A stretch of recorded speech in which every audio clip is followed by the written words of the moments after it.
नमस्कार। Political funding हमेशा से एक पेचीदा टॉपिक रहा है ना? पैसा आता कहाँ से है, पार्टियों तक पहुंचता कैसी है? आज के इस विश्लेषण में हम इसी पहेली के एक बहुत अहम हिस्से को समझने वाले हैं, और वो हैं इलेक्टोरल ट्रस्ट्स। सुप्रीम कोर्ट के एक बड़े फैसले ने पॉलिटिकल डोनेशन का जो सबसे बड़ा रास्ता था, यानी इलेक्टोरल बॉन्ड्स, उसे बंद कर दिया। तो अब सबसे बड़ा सवाल ये उठता है कि पार्टियों के पास पैसा पहुंच कैसे रहे। आज हम इसी की पड़ताल करने वाले हैं।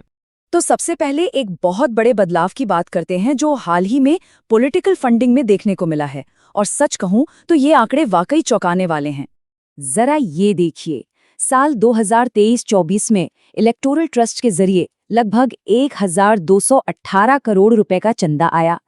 ये अपने आप में एक बड़ी रकम है, लेकिन असली कहानी तो इसके बाद शुरू होती है, क्योंकि अगले ही साल यानी 2024-25 में ये आंकड़ा उछलकर 3,811 करोड़ रुपए पर पहुंच गया। मतलब 3 गुना से भी ज्यादा का उछाल। तो आखिर ऐसा हुआ क्या कि अचानक से इतना पैसा इस रास्ते से आने लगा? ये ग्राफ देखिए, ये जो उछाल है ना, 1218 करोड़ से सीधे 3,811 करोड़ तक, ये कितना जबरदस्त है साफ नजर आ रहा है। और इस जबरदस्त उछाल के पीछे एक बहुत बड़ी वजह थी जिसने पॉलिटिकल फंडिंग का पूरा नक्शा ही बदल कर रख दिया। और वो बड़ी वजह थी इलेक्टोरल बॉन्ड्स का खत्म होना। यही वो टर्निंग पॉइंट था जिसने इलेक्टोरल ट्रस्ट्स को रातों रात सुर्खियों में ला दिया। फरवरी 2024 में सुप्रीम कोर्ट ने इलेक्टोरल बॉन्ड स्कीम को ही रद्द कर दिया। ये एक ऐतिहासिक फैसला था जिसने पॉलिटिकल फंडिंग के सबसे बड़े और सबसे विवादित रास्ते को बंद कर दिया। तो इन दोनों सिस्टम में आखिर फर्क क्या था? सबसे बड़ा फर्क था पारदर्शिता का।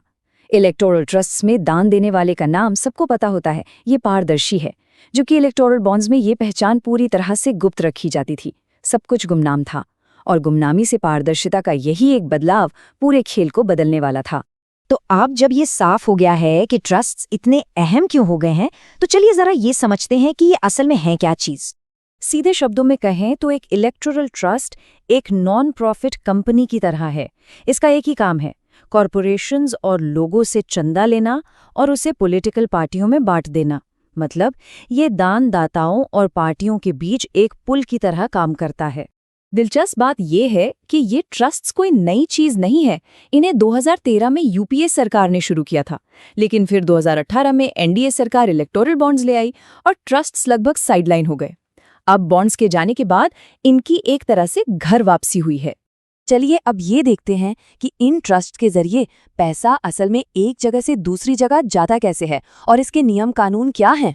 इसका प्रोसेस काफी सीधा है, बस 3 स्टेप्स का। पहला, कोई कंपनी या कोई व्यक्ति ट्रस्ट को डोनेशन देता है। दूसरा, ट्रस्ट उस पैसे को जमा करता है।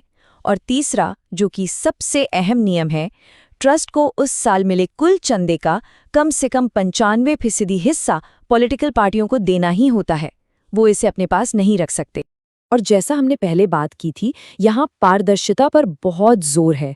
दान देने वालों को अपना पैन देना जरूरी है। ट्रस्ट को चुनाव आयोग को ये बताना पड़ता है कि पैसा कहाँ से आया और किस पार्टी को कितना दिया गया। साथ ही इनके खातों का बाकायदा ऑडिट भी होता है। ये सब कुछ उस गुमनामी के ठीक उलट है जो इलेक्टोरल बॉन्ड्स की पहचान थी। अब प्रक्रिया तो समझ में आ गई, पर इस खेल के बड़े खिलाड़ी कौन हैं? कौन से ऐसे ट्रस्ट्स हैं जो सबसे ज्यादा चंदा इकट्ठा कर रहे हैं? आंकड़े एक बहुत ही दिलचस्प तस्वीर दिखाते हैं। कुल चंदे का लगभग 98% हिस्सा सिर्फ और सिर्फ 3 बड़े ट्रस्ट्स के जरिए आ रहा है। इसका मतलब है कि पूरा सिस्टम कुछ ही बड़े प्लेयर्स के हाथ में है। और वो 3 बड़े खिलाड़ी हैं प्रूडेंट इलेक्टोरल ट्रस्ट, जिसे लगभग 2,668 करोड़ मिले। दूसरे नंबर पर है प्रोग्रेसिव इलेक्टोरल ट्रस्ट, जिसे 915 करोड़ मिले। और तीसरा है न्यू डेमोक्रेटिक इलेक्टोरल ट्रस्ट, जिसे 160 करोड़ रुपए मिले। ये आंकड़े सच में बहुत बड़े हैं। इंडियन एक्सप्रेस ने इस बदलाव को बहुत अच्छे से समेटा है। उनका कहना है, इलेक्टोरल ट्रस्ट राजनीतिक दलों के लिए फंडिंग का एक चैनल है, और 2024-25 में वे कंपनियों के लिए राजनीतिक चंदे का पसंदीदा जरिया बन गए हैं। तो अंत में ये सवाल बचता है, क्या पारदर्शी ट्रस्ट्स की ये वापसी पॉलिटिकल फंडिंग के लिए एक नए साफ सुथरे दौर की शुरुआत है, या फिर ये उसी पुरानी किताब का बस एक अलग पन्ना है? इस पर विचार करना बहुत जरूरी है।